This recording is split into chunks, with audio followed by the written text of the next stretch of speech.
मेरी कोशिश ये रहेगी कि मैं ज़्यादा गहराई में ना जाऊं। आमतौर पर साहित्य आज तक में हर कोई गहराई में जाने की कोशिश करता, मैं गहराई में नहीं जाऊंगा, मैं ऊपर ही ऊपर तैरूंगा। और अगर आप लोगों को पसंद आए तो मैं चाहता हूं कि आप भी इस पौने घंटा अगर हमारे साथ रहें, क्योंकि 3 ऐसे कलाकारों की बात होगी, दिलीप कुमार, संजीव कुमार, मीना कुमारी, आप सब उनसे वाकिफ होंगे। शायद Dilip Kumar school of acting एक ऐसी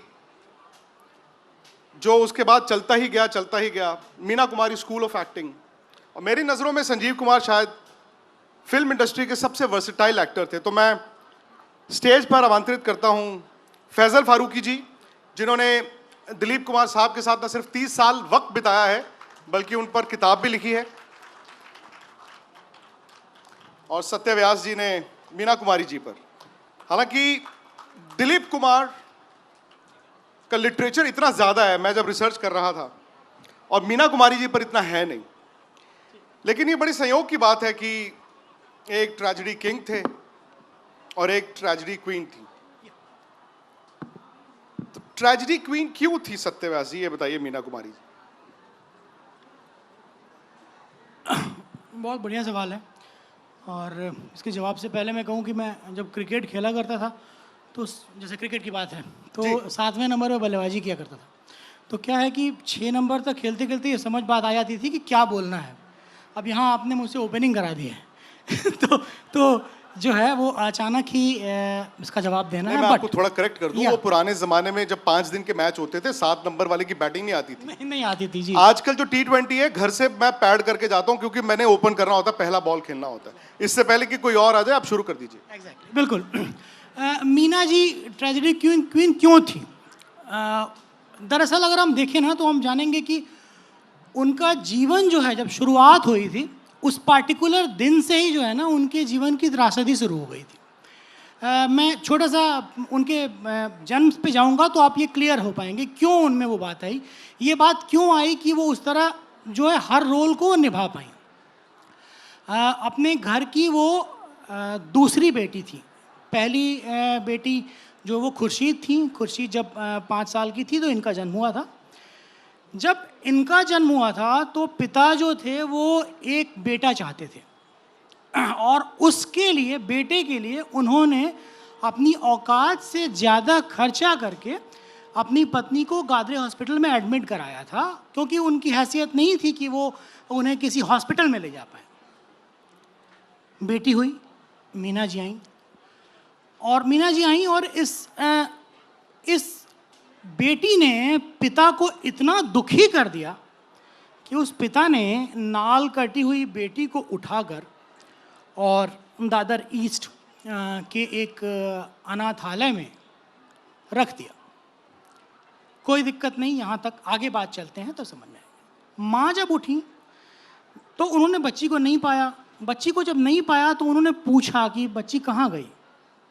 फादर ने कहा कि अली बख्श ने बताया कि मैं नहीं पाल सकता 2 बेटियां, मैं उसे छोड़ आया। जाहिराना माँ का दिल था, उन्होंने पति को कोसा और वो बच्ची को लेके आए। माँ ने बताया बड़ी होने पे कि जब आपको वो लेके आ रहे थे तो आपके पूरे बदन पे लाल चींटियाँ लगी हुई थी। मीना जी बड़ी हुई। मीना जी ने अपनी माँ से सवाल किया कि माँ मुझे बस एक बात बताइए कि मेरे बाद भी जो है बेटी ही आई, बेटा तो नहीं आया। तीसरी बेटी मधु पैदा हुई, लेकिन अनाथालय की जो सीढ़ियाँ थी वो पिताजी ने मेरे लिए ही क्यों चुनी। ये एक पार्टिकुलर बात थी जो उनके जहन में हमेशा रही कि केवल मैं ही अनवांटेड चाइल्ड थी। मेरी बड़ी बहन जो थी वो भी आई, घर वाले खुश रहे। मेरी बाद की जो बहन आई उस पर भी घर वालों ने कुछ नहीं कहा। अनाथालय की सीढ़ियाँ जो है मेरे फादर ने मेरे लिए चुनी। इस घटना ने उन्हें इतना प्रभावित किया कि वो हंसना भूल गई। मतलब नौशाद साहब बताते हैं कि मैंने शायद ही कभी उस लड़की को फिल्म के अलावा कहीं हंसते देखा हो। तो ये कारण था कि जो उनके जो बचपन से जो उनके साथ चीज़ें गुजर रही थी और ताउम्र गुजरी, उन्होंने उसको अपने एक्टिंग में ढाला। नहीं, लेकिन सत्य जी ये तो बचपन की बात है, उसके बाद वो स्टार बनी और बड़ी कम उम्र में उनकी शादी भी हो गई। क्या वो शादी ही उनको ट्रेजेडी क्वीन बना गई? क्योंकि बचपन में जो हुआ वो तो पीछे रह गया, जो स्टार भी बन गई, जो कमाल अमरोही से उनकी शादी हुई और जो उसके बाद अलग भी हुए, क्या वो मीना कुमारी को ज़्यादा परेशान कर गया था? ये एक वजह है, कहते देखिए। हैं कि वो कभी फिल्म में उन्होंने ग्लिसरीन नहीं लगाई, जी वो जब रोती थी जी। तो उनके अपने दुख के आंसू हुआ करते थे, ये सच है? देखिए, बहुत सारी बातें हैं, बहुत सारी चीज़ें जो है वो जो उस समय मसालाई रिसाले हुआ करते थे, मैगजीन्स हुआ करती थी, उसमें ये सारी चीज़ें आती थी। लेकिन ये बात बिल्कुल सही है कि उनकी लाइफ का एक दुख जो है वो उनकी अपनी शादी भी रही थी। उसका एक रीज़न ये था, बहुत छोटी उम्र में उन्होंने शादी की थी। उसका दूसरा रीज़न ये था कि उनके पति जीनियस थे, और तीसरा रीज़न ये था कि जीनियस का जीनियस होना समस्या नहीं है, जीनियस को ये पता होना कि मैं जीनियस हूँ, ये समस्या है।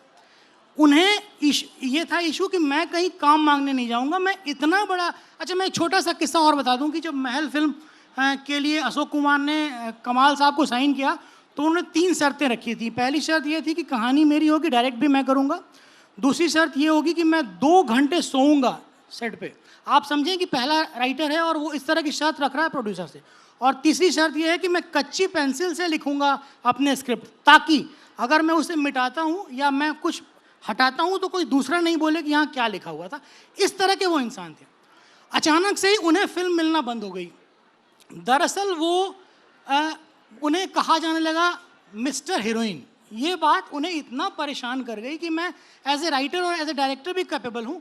उसकी वजह से उन्होंने कुछ क्या, बहुत ज़्यादा ही जो है वो चीज़ें उन पे मीना जी पे लाद दी, जिसको वो नहीं कर पाई, सकम नहीं कर पाई। सकम करने वाले जो वो टर्म्स एंड कंडीशन से वो थे भी नहीं। तो जो ये रोज़ का जो घर की परेशानी थी, उसने भी बहुत उनके एक्ट करने में बहुत रोल निभाया। जी। अच्छा फैजल जी, दिलीप साहब ट्रेजेडी किंग थे, बट उनकी हमेशा 2 तस्वीरें हुआ करती थी, ट्रेजेडी और कॉमिक। वो दोनों को स्विच कैसे कर लेते थे इतनी आसानी से? First of all thank you, मुझको ये मौका मिला आप सब लोगों को दिलीप कुमार के बारे में बात करने का। एक ऐसा इंसान जिसकी हम पूजा तो नहीं कह सकते हैं, लेकिन बहुत ही इज़्ज़त और एहतराम के साथ हम उनसे सीखते हैं और हमने उनसे काफ़ी सीखा। वन ऑफ द थिंग्स जो हमने दिलीप साहब से सीखा कि एक अच्छा किरदार, एक अच्छा कैरेक्टर, एक अच्छा इंसान कैसे बनने का। मेरा ज़्यादातर ताल्लुक़ उनसे एक घरेलू ताल्लुक़ रहा, फैमिली का जैसे ताल्लुक़ रहा, और फिल्मों के बारे में बहुत कम साहब सब बात करते थे। अक्सर बेशतर जब फ़िल्म की बात आती थी या मैं उनसे कोई मूवी के बारे में या कोई सीन के बारे में पूछा तो बोलते थे छोड़ो यार, तुम भी अब ये मेरा काम है, भगाओ इसको। And I think he always considered that कि फ़िल्म उनका एक पेशा था, एक प्रोफेशन था, और एक डॉक्टर, एक टीचर, एक मुलाजिम, एक एम्प्लॉई, आईटी वर्कर हमारे जैसे जब घर जाते हैं तो we want to leave that baggage away in the office and talk about general things in life. तो साहब से लेकिन ये एक बात मैंने ज़रूर पूछा था कि ये आपने इतने सारे ट्रेजेडी रोल इतनी अर्ली ऑन लाइफ में कैसे कर लिए। ख़ास करके उनको जो एक ख़िताब मिल गया, एक टाइटल मिल गया ट्रेजेडी किंग, और मुझको तो कोई इन्होंने साफ जवाब नहीं दिया, लेकिन बचपन के काफ़ी वाक़यात उनके साथ घटनाएं, इंसिडेंट्स हुई, मुझको लगता है वो काफ़ी गहरा असर उनके दिमाग पे छोड़ गई। फॉर एग्ज़ाम्पल 1930 का उन्होंने पेशावर में एक अटैक देखा। He was an 8-year-old child, 8 साल के वो बच्चे थे। उन्होंने अपने सामने अपने एक दोस्त के साथ बोलते, मैं बहुत शरारती बच्चा था, मेरी दादी जान अक्सर मुझसे बहुत परेशान रहती थी। She was the matriarch of the family, और उनको पता था कि ये लड़का हमेशा बाहर निकल जाता है, तो पेशावर की गलियों में खेलते थे वो। He came to Bombay end of 1930-31, और पेशावर का एक वाक़या जब उन्होंने खुदाई खिदमतगार जो वहाँ पर Khan Abdul Ghaffar Khan who was a follower of Gandhi ji, तो वहाँ पर एक डिसोबीडियंस मूवमेंट था, और ये 2-3 बच्चे दूर से देख रहे थे और इन्होंने अपने सामने देखा कि वो कैसे ब्रिटिश सोल्जर्स हमवतनों को जो प्रोटेस्ट कर रहे थे खान अब्दुल गफ्फार खान के साथ, वो कैसे उनको शहीद कर दिया गया। And he said it left a very deep impact, he could not come out of that. ये उससे उभर नहीं पाए थे, वो निकल नहीं पा रहे थे उससे। और वो बोले मैं हफ्तों को कुछ बोला ही नहीं किसी को। और साहब मुझे बता रहे थे ये वाक़या कि ये गम का माहौल मेरे जहन में बन गया। और वो गम तब निकला जब मुझे ये पता चला कि अब हम बॉम्बे जाएंगे। इनके फादर एक फ्रूट ट्रेडर थे बॉम्बे में, क्रॉफर्ड मार्केट आपने सुना होगा वहाँ पर। और पेशावर में इनकी काफ़ी बागात थी, ऑर्चर्ड्स थे जहाँ से ये फ्रूट्स एक्सपोर्ट करते थे और ट्रेन से आते थे। इसी तरह इन्होंने बचपन में काफ़ी स्ट्रगल देखा। बड़ी फैमिली थी, 6 भाई 6 बहनें थे, लोग 12 बच्चे थे। और बहुत मुश्किल का वक्त था। 1939 से लेके 1942 का जो पीरियड था वो बहुत तकलीफ़ वाला वक्त था इनके लिए, फैमिली के लिए, क्योंकि बिजनेसेस कोलैप्स हो गए थे, वर्ल्ड वॉर स्टार्ट हो गई थी। ट्रेन के जो सारे सप्लाईज़ थे वो मिलिट्री में डाइवर्ट कर दी गई थी। तो जो फ्रूट का जो ट्रेडिंग बिजनेस था सप्लाईज़ का, वो एकदम कोलैप्स हो गया था। और इनके ऊपर एक ज़िम्मेदारी आई फैमिली को, to put food on the table, family का खर्चा संभालने के लिए। और उसमें वो काफ़ी स्ट्रगल करे। तो मुझको लगता है कि क्योंकि ये फिल्म वगैरह के लिए कोई एक्टिंग स्कूल और कोई ड्रामा स्कूल कभी गए नहीं थे। और एक साहब ने ट्विटर पे लिखा था, नाम नहीं बताऊंगा, कि अगर आपको एक्टिंग सीखना हो तो कोई ड्रामा स्कूल, कोई मूवी एक्टिंग स्कूल मत जाइए, दिलीप कुमार की कुछ मूवीज़ देख लीजिए, ख़ास करके गंगा जमुना। बहुत ही प्रोमिनेंट एक्टर ने कहा। तो आई एम सॉरी टू से कि वो Twitter is known for trolls, so you could be the best actor in India. तो कुछ लोगों ने उसके ऊपर एक ट्रोल किया, कि सबसे बेस्ट ट्रोल जो मुझे लगा, वो लिखा, अच्छा यार जब ये मूवी आ रही थी गंगा जमुना तो तू क्या कर रहा था।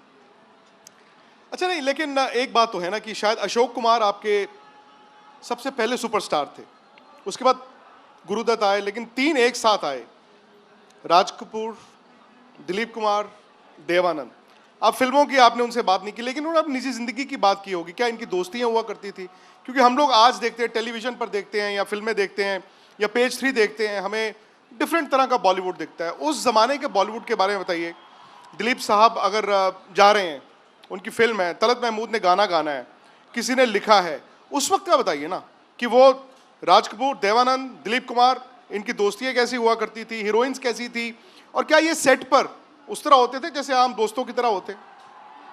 साहब बता रहे हैं कि फिल्म मैगजीन्स उस ज़माने में बहुत इन्फ्लुएंशियल होती थी। ऑफ कोर्स जिस तरह आज हम वी हैव सोशल मीडिया, हमारे पास आज तक है और एंटरटेनमेंट चैनल्स हैं वगैरह वगैरह, ये सब हैं हमारे पास। तो 24/7 हमको स्टार्स और उनके उनकी लाइव खबरें मिलती हैं। मतलब कभी कभी इतना मिल जाती है कि हमारा सर दुखने लगता है। लेकिन उस वक्त लोग बहुत क्यूरियस रहते थे। I remember my uncle told me, और ये दिलीप साहब was a witness, my uncle told me एक बार कि उन्होंने अपने एक फ्रेंड से इसलिए दोस्ती की थी क्योंकि वो फ्रेंड का जो एक चचा था, हिज अंकल, वो किसी मूवी पे असिस्टेंट डायरेक्टर था। तो ये जब केसी कॉलेज के स्टूडेंट्स हैं ये लोग, मुंबई में KC college, so when this guy used to come to college, तो ये आते थे सब लोग इसके पास झुंड में, अरे यार तो कुछ अपडेट दो, देवानंद की क्या मूवी आ रही है, राज कपूर की क्या मूवी आ रही है, दिलीप कुमार कैसे चलते हैं, कैसे हंसते हैं। और आई थिंक एक बहुत ज़्यादा क्यूरियोसिटी रहती थी। फिल्म इंडिया एक मशहूर मैगज़ीन थी, 20वीं सदी एक मशहूर मैगज़ीन थी उर्दू की, यहीं से दिल्ली से पब्लिकेशन था उसका। तो बहुत ज़्यादा एंटरटेनमेंट का एक क्यूरियोसिटी थी, एज अपोज टू प्रॉबली आज की तारीख में तो बहुत ही ओवरडोज हो जाता है, लेकिन उस ज़माने में बहुत ज़्यादा क्यूरियोसिटी थी। एक बात मैं आपसे स्पष्ट कर दूंगा, I will make it very clear कि ये अक्सर बेशतर आज के, हो सकता है कुछ जर्नलिस्ट लिखते हैं कि राज कपूर, दिलीप कुमार और देवानंद में हमेशा कंपटीशन था। ना मैंने इनकी बातों से कभी सुना, ना साहब की बातों से, ना उनके कोई तरीके से या उनके कोई अंदाज से कभी मुझको ऐसा नहीं, इन्होंने इंप्रेशन नहीं दिया कि कभी कंपटीशन था। इनफैक्ट राज कपूर उनके बहुत अच्छे दोस्त थे, बचपन के दोस्त थे। ये दोनों का ओरिजिन पेशावर से था, बल्कि इनका जो मकान था पेशावर में, they were good neighbors from the other street। और दिलीप कुमार के फादर और राज कपूर के जो ग्रैंडफादर थे, बहुत अच्छे दोस्त थे, मतलब गोइंग ओवर 2 जनरेशंस। अच्छा, आप लोग में से दिलीप कुमार की कोई आवाज निकाल सकता है कोई? किसी में हिम्मत हो? सर आप एक सीन है शक्ति फिल्म में, शक्ति मूवी आपने देखी होगी, अमिताभ बच्चन और दिलीप कुमार का आमने सामने, और ये उस वक्त की बात है जब दिलीप कुमार हीरो नहीं थे, he was not in his form. और वो सीन ऐसा था, श्वेता आप सुनिए, वो अमिताभ बच्चन को बुलाते हैं उनके पिताजी जो डीसीपी हैं दिलीप कुमार, और वो अमिताभ बच्चन कहते हैं आपने मुझे बुलाया। तो दिलीप साहब फाइल साइन कर रहे हैं, पीले रंग का उन्होंने स्वेटर पहना हुआ, वो कहते हैं हाँ विजय, तुम्हारी माँ कह रही थी तुमने होटल शहजान में नौकरी कर ली है। तो बच्चन साहब कहते हैं जी। अरे भाई कमाल करते हो, अगर कोई उनकी आवाज या उस सीन को इनैक्ट कर सकता है तो प्लीज स्टेज पर आइए। अगर आप बहुत अच्छा नहीं कर सकते कोई बात नहीं, मैंने भी हिम्मत की है, मुझे पता है कि मैं भी अच्छा नहीं कर पाया। दिलीप साहब की है कोई भी नहीं है, दिलीप साहब है। अच्छा, मीना कुमारी जी की फेवरेट फिल्म आप लोगों की किसी को? पाकीज़ा। आपको पाकीज़ा की कहानी मालूम है? सर वो पाकीज़ा की कहानी सुनाइए आप। दरअसल पाकीज़ा की कहानी पे ही एक पूरी किताब लिखी जा सकती है। पाकीज़ा के बनने की पूरी कहानी पर एक पूरी किताब लिखी जा सकती है। दोनों कमाल अमरोही और मीना कुमारी ने चांद देखते हुए एक दूसरे के हाथ को अपने हाथ में लेते हुए और कसम ली कि हम एक बहुत अच्छी फिल्म बनाएंगे, और इसके लिए तुम जो है, मीना जी ने कहा कि और इसके लिए मैं बस 1 रुपये जो है मेहनताना लूँगी, और वो 1 रुपये मेहनताना उन्होंने फ़ौरन देकर उन्हें साइन कर लिया कि अब तुम मेरी फिल्म की हीरोइन रहोगे। और ये बात है 1956 की शायद। ये बात है 1956 की, जी 1956 की बात है। मैं फिर दोहराऊंगा कि मीना कुमारी और कमाल अमरोही से इतर केवल पाकीज़ा पे एक पूरी किताब लिखी जा सकती है। फिल्म शुरू हुई तब तक क्या हुआ कि तो फिल्म शुरू हुई, उसके बाद क्या हुआ कि इंग्लिश वो कलर फिल्मों का दौर चालू हो गया। अब मीना जी को ये बात लगी कि फ़िल्म जो है वो अच्छी है, कहानी अच्छी है, इसको हम कलर में करते हैं। जितनी चीज़ें बनी हुई थी उसको पूरा ख़त्म कर दिया गया, फिल्म कलर में बननी शुरू हुई। कलर में जब बननी शुरू हुई उसके बाद इशू ये आया कि अमानुल्लाह खान जो जीनत अमान के पिता थे, वो उस फिल्म के डायलॉग राइटर थे और बहुत अच्छे दोस्त थे कमाल अमरोही के। लेकिन फिर मैंने कहा कि जब जो 2 जीनियस एक साथ आते हैं ना तो टशल होना ही होता है। अमान फिल्म से निकले, उन्होंने कहा कि मेरी जितनी भी लिखी हुई चीज़ है आप वापस करेंगे, और उसको बाद में फिर उन्होंने दूसरी फिल्म में यूज़ किया। फिर चीज़ें शुरू हुई पाकीज़ा को लेके, चीज़ें चल रही थी, प्रोड्यूसर्स बदलते जा रहे थे, क्योंकि मैं बताऊं आपको कमाल के साथ वही मैं जो बार बार कह रहा हूं कि वो एसेंट्रिक थे इस लेवल तक कि मुझे जो है ना परफेक्शन चाहिए। एक दफ़ा क्या हुआ कि उन्हें कबूतर उड़ाने थे उन्हें 1000, उन्होंने 1000 कबूतर के पैर में घुंघरू बांध के उड़ाए। प्रोड्यूसर वहीं सो गया। उन्होंने कहा ना वो कबूतर मुझे मिलेंगे ना घुंघरू मुझे मिलेंगे, इतने पैसों का मैं कैसे खर्च करूँगा। पैसे खर्च होते जा रहे थे। मीना जी शादी ने दोनों पे बिल्कुल अलग अलग असर किया था। शादी के तुरंत बाद जो है, हालांकि हमारे यहाँ इंडस्ट्री में होता ये है कि शादी के बाद करियर जो है हीरोइन का वो जो है जवाल पे चला जाता है। मीना जी का करियर बिल्कुल उरूज पे गया। वो हर साल जो है फिल्म हिट पे हिट देती गई। एक साल जो है मुझे लगता है 1961 में वो तीनों नॉमिनेशन होने का था। ये चली जा रही थी, कमाल को कोई फिल्म नहीं मिल रही थी। कमाल उसको लेके बहुत परेशान थे। कमाल इस दर्जा परेशान थे कि फिल्म फेयर के एक फिल्म फेयर शो हो रहा था, उसमें मीना जी का पर्स छूट गया। मीना जी आगे चली गई, कमाल अमरोही ने वो पर्स नहीं उठाया कि मैं अपनी पत्नी का पर्स कैसे उठाऊंगा। ये बात उस समय फिल्म इंडिया जो अखबार जिसके बारे में बात बता रहे थे फैसल, काफ़ी बड़ा इशू बना था। बाद में गीता बाली ने वो पर्स उठा के फिर मीना कुमारी को दिया था। तो इस तरह की टशल चल रही थी, चलती जा रही थी, बात चल रही थी। तब भी जो है वो रिलेशनशिप दोनों लोगों का चल रहा था। पाकीज़ा बन रही थी बिट्स एंड पीसेस में। कभी गाने गुलाम मोहम्मद ने गाने लिखे, गाने पहले शूट हो गए, फिल्म में 17 गाने थे जिसमें से 8 गाने चुने गए। गुलाम मोहम्मद जो है फिर उनका इंतकाल हो गया और फिल्म इतनी देर होती गई कि 60s आते आते शंकर जयकिशन और उस तरह के 62-63 में शंकर जयकिशन का म्यूज़िक आ गया। सारे लोगों ने कहा कि म्यूज़िक बदल दो। कमाल ने कहा कि अगर गुलाम मोहम्मद जिंदा होते तो मैं म्यूज़िक बदल भी देता, उनके मरने के बाद मैं म्यूज़िक बदलूंगा नहीं। जब वो इतने एडमांड हो गए, प्रोड्यूसर ने फिल्म में पैसा देना छोड़ दिया। इन्होंने कमालिस्तान जो है वो उसको गिरवी रखा, मीना जी ने साइन किया, ठीक है। चीज़ें चलती रहीं, प्रोड्यूसर आते रहे, पैसा आता रहा। लेकिन दिक्कत तब आई जब पिंजरे का पंछी फिल्म के शूटिंग में कुछ मसला हुआ मीना जी और उनके ड्राइवर बाकर को लेके। उसके बारे में अनगिनत कहानियां हैं, मैंने अपनी किताब में कम से कम 8 कहानियां लिखी हैं। लेकिन जो सबसे जो कहते हैं कि कॉन्क्रीट जिसको माना जा सकता है वो ये है कि मीना जी को बाकर ने एक थप्पड़ मार दिया था और मीना जी ने फिर वहाँ से कॉल किया था कमाल को कि आप आके यहाँ डिसाइड करके बताओगे कि ये कौन आदमी है मुझे थप्पड़ मारने वाला। कमाल चूँकि वो बहुत उस तरह के आदमी थे, उन्होंने कहा कि आप घर आओ और घर की बातें घर में होंगी। मीना जी ने वहीं कहा कि आज के बाद मैं तुम्हारे घर नहीं आऊँगी और मीना जी ने वो बात अपने मरते दम तक निभाई। जो उस पिंजरे के पंछी के सेट पे उन्होंने कमाल अमरोही का घर छोड़ा, वो कमाल अमरोही के घर फिर दोबारा नहीं गई मरते दम तक। जब उन्होंने कमाल अमरोही का घर छोड़ दिया, ज़ाहिराना जो है फिल्म लेट होती गई। एक समय ऐसा आया 71, तब तक आप समझें कि फिल्मों में हीरोइन का दौर बिल्कुल बदल गया था।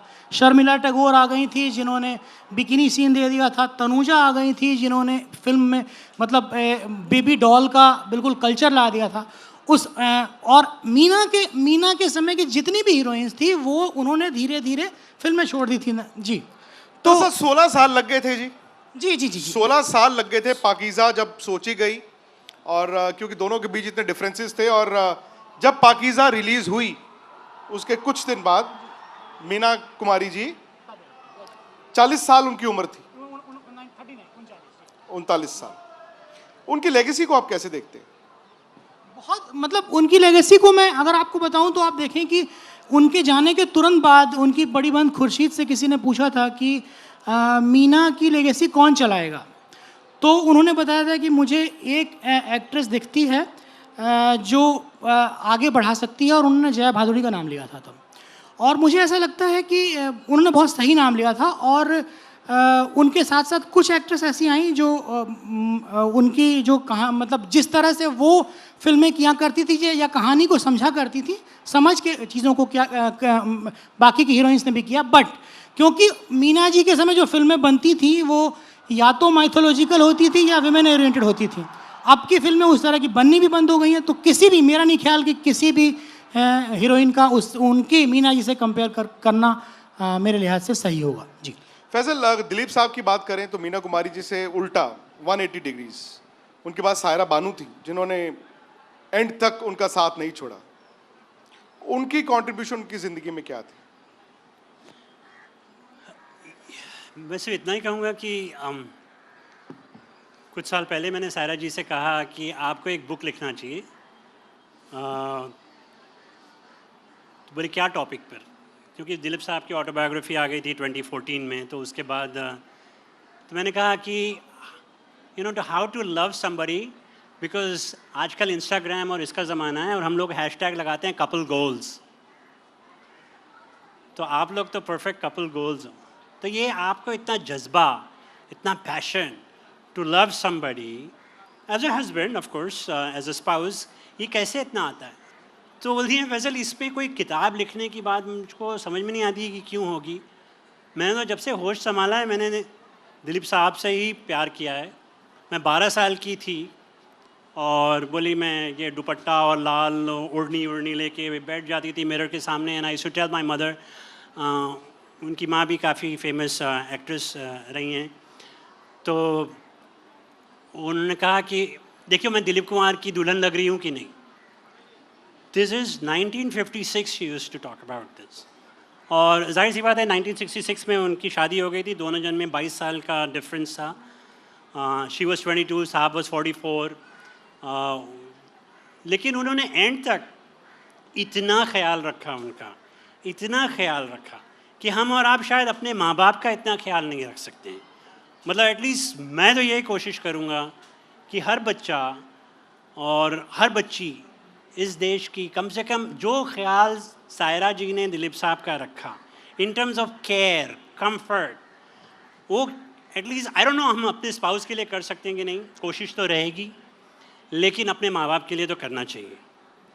And I think Saira Bano made it fashionable and popular कि इतनी difference, vast difference between the spouse होने के बावजूद लॉयल, फेथफुल होने सब एंड तक आप उसी स्टैचर पे वो आदमी को रखें जो अपने पीक पे था।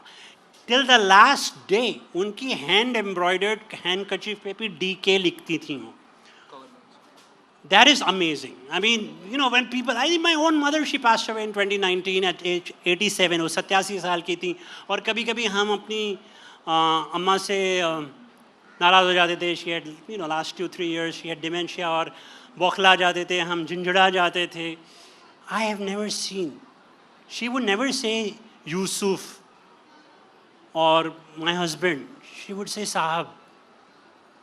वो इस तरह का इश्क, इस तरह की मोहब्बत आई थिंक हो सकता है होगी, किताबों में हमने पढ़ी होगी, लेकिन मैंने तो विटनेस की है बिटवीन दिलीप कुमार एंड सायरा बानो। यही उनका कंट्रीब्यूशन।